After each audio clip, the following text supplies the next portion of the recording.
চট্টগ্রামের সাতকানিয়ায় মাইকে ডাকাত ঘোষণা দিয়ে দুজনকে পিটিয়ে হত্যা করা হয়েছে। এ ঘটনায় গুলিবিদ্ধ হয়েছে আরও 5 জন। সোমবার রাত 10টার দিকে উপজেলার এউচিয়া ইউনিয়নের ছনখোলা এলাকায় এ ঘটনা ঘটে।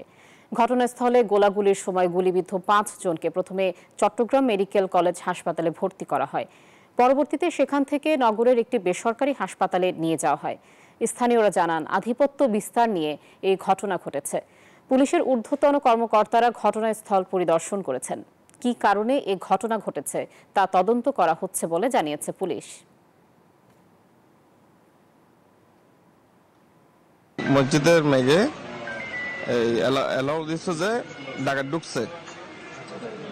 মসজিদ থেকে যখন লোক বাইরে ছিল তখন ওরা নাকি উপরে ফায়ার দেয়। এলাকাবাসীর উপরে গোলাগুলি করেছে। আমাদের এলাকার নিরীহ 5 জন গুলিতে আহত ব্যক্তি।